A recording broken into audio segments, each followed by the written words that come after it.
जिस संसद में भारत की संस्कृति को मजबूत करने के लिए कानून बनना चाहिए था, जिस संस्कृत में भारत की परंपरा, भारतीय ज्ञान विज्ञान, भारतीय रीति रिवाज, भारतीय शिक्षा, भारतीय चिकित्सा के प्रचार प्रसार करने के लिए कानून बनना चाहिए था, वहां किस तरीके से भारत को बर्बाद करने के लिए कानून बनाया गया, एक के बाद एक।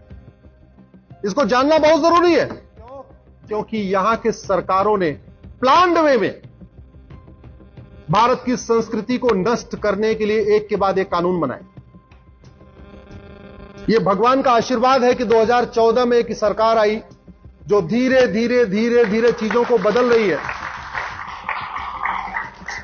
नहीं तो एक के बाद एक भारत की चिकित्सा व्यवस्था को बर्बाद करने के लिए नेहरू ने 1954 में कानून बनाया, और कानून बना के जो जिन बीमारियों का इलाज चरक संहिता में लिखा है, सुश्रुत संहिता में लिखा है, माधवकर संहिता में लिखा है, सारंगधर संहिता में लिखा है, भाव प्रकाश संहिता में लिखा है, उन बीमारियों के इलाज को पब्लिसाइज करने पे अपराध बना दिया। इसका मतलब जो आयुर्वेद के डॉक्टर हैं, जो चरक संहिता पढ़ते हैं, भाव प्रकाश संहिता पढ़ते हैं, महर्षि पतंजलि का योग सूत्र पढ़ते हैं, अगर वो पब्लिकली कहें कि हां हम इसका गारंटी के साथ इलाज करते हैं, तो उनको लीगल नोटिस चली जाएगी 1954 के कानून के कारण। पूरी लड़ाई वंदे मातरम पे हुई। 1971 में इंदिरा जी ने कानून बना के वंदे मातरम को सेकंड क्लास तक कर दिया। उस कानून को मैंने चैलेंज किया हुआ है।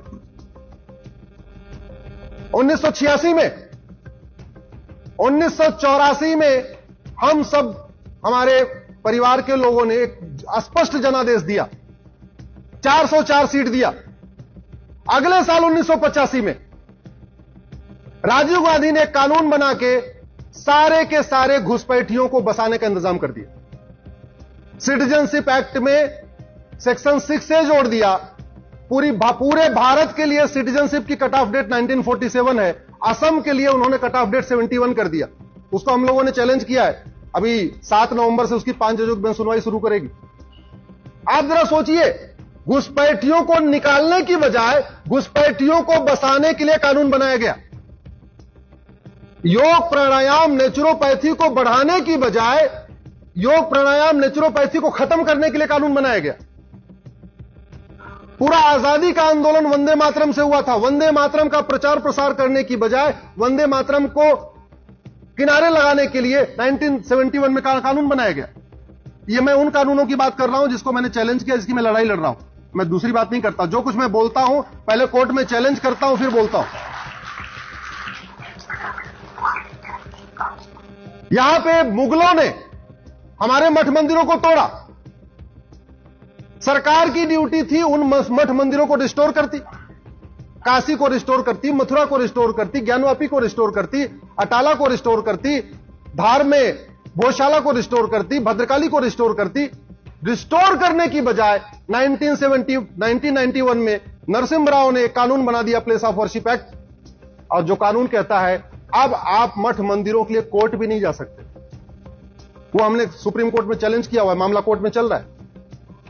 अगले साल 1992 में नरसिम्हा राव ने फिर दूसरा कानून बनाया, हिंदुओं को बांटने के लिए एक माइनॉरिटी कमीशन एक्ट बनाया, और जहां बाकी कानून में हिंदू जैन बौद्ध सिख हिंदू कहलाते हैं, 1992 में जैन बौद्ध सिख को माइनॉरिटी बना दिया, जबकि सनातन के पार्ट है। यानी हिंदू मेजॉरिटी हो गया, जैन बौद्ध सिख माइनॉरिटी हो गया। जबकि सबकी संस्कृति एक है, सबका कल्चर एक जैसा। उससे भी पेट नहीं भरा।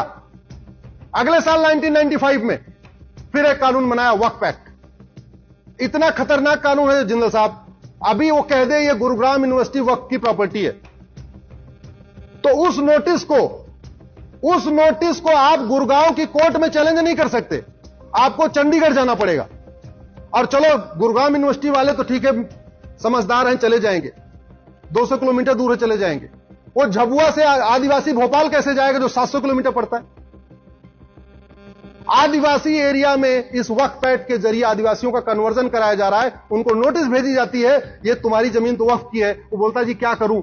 बोले काम करो, कन्वर्ट हो जाओ, तुम नोटिस वापस ले लो।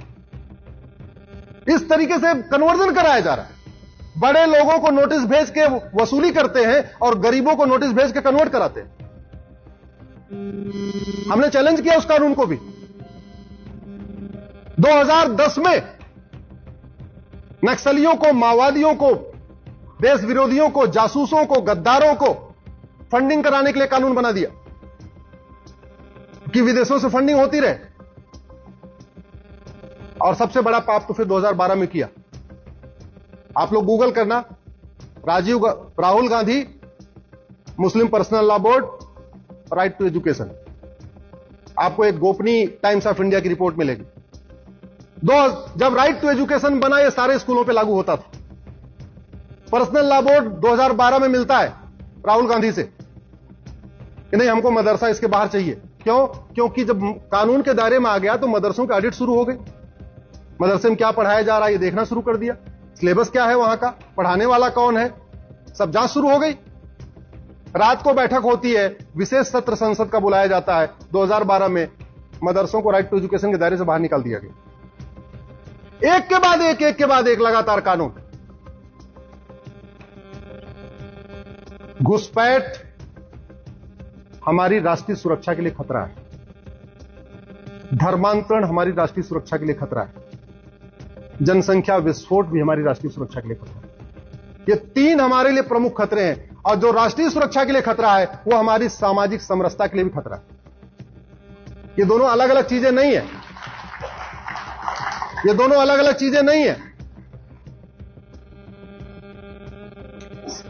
आप ये बताओ, मुगल काल में धर्मांतरण हुआ? जोर से बोलिए जरा। अंग्रेजों के टाइम में हुआ? आज भी हो रहा है। मुगलों का काम भी धर्मांतरण कराना था, अंग्रेजों का काम भी धर्मांतरण कराना था, आज भी धर्मांतरण। क्यों? क्योंकि एक तो हमने सठे साठ्यम समाचरित सिद्धांत के अनुसार कानून नहीं बनाए, और जो कानून है भी उसको हमने ढंग से इंप्लीमेंट नहीं किया। धर्मांतरण राष्ट्र की सुरक्षा के लिए खतरा है। इसलिए आज मैं हरियाणा की इस पवित्र भूमि से आप सबसे कहता हूं, जब कभी धर्मांतरण हो, कोई घटना आए, आप लोग गुड़गांव के पुलिस कमिश्नर से मिलिए, बोलिए धर्मांतरण राष्ट्र की सुरक्षा के लिए खतरा है, और राष्ट्र की सुरक्षा के जो खतरे होते हैं उससे निपटने के लिए कानून है, एनएसए, नेशनल सिक्योरिटी एक्ट, लगाइए इसके ऊपर। 1 साल तक इसको जमानत नहीं मिलनी चाहिए। धर्मांतरण देश की एकता अखंडता के लिए खतरा है। देश की एकता अखंडता के लिए जो खतरा है उससे निपटने के लिए हमारे पास एक कानून है, यूएपीए, लगवाइए उसको।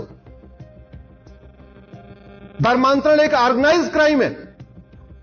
ऑर्गेनाइज क्राइम से निपटने के लिए हमारे पास कानून है, गैंगस्टर एक्ट, लगवाइए उसको। धर्मांतरण वेजिंग वॉर है,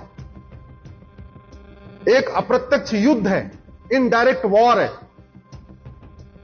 जो धर्मांतरण कराने वाले हैं और उनके मददगार, उनके खिलाफ लगवाइए, वेजिंग वॉर की धारा लगवाइए। जब तक धर्मांतरण कराने वालों की प्रॉपर्टी जब्त नहीं होगी। तो हमारे गुरु ने सिखपंथी नहीं बनाया होता। बनाया किस लिए? धर्मांतरण रोकना। हमारे शीशगंज गुरुद्वारा किस लिए बना? धर्मांतरण रोकने के लिए। हमारे पूर्वजों ने इतना युद्ध किया धर्मांतरण के खिलाफ, और हम इतना नहीं कर पा रहे हैं, ढंग का कानून नहीं बना पा रहे हैं और ढंग का कानून लागू नहीं करवा पा रहे। वही हालत घुसपैठ की है। 5 करोड़ घुसपैठिए 2017 में आ गए थे, अब तो 5.5 करोड़ हो गए। घुसपैठ राष्ट्र की सुरक्षा के लिए खतरा है। आपके हरियाणा के प्रत्येक जिले की डेमोग्राफी बदल रही है, और डेमोग्राफी बदलने का 3 ही कारण है, घुसपैठ, धर्मांतरण और जनसंख्या विस्फोट।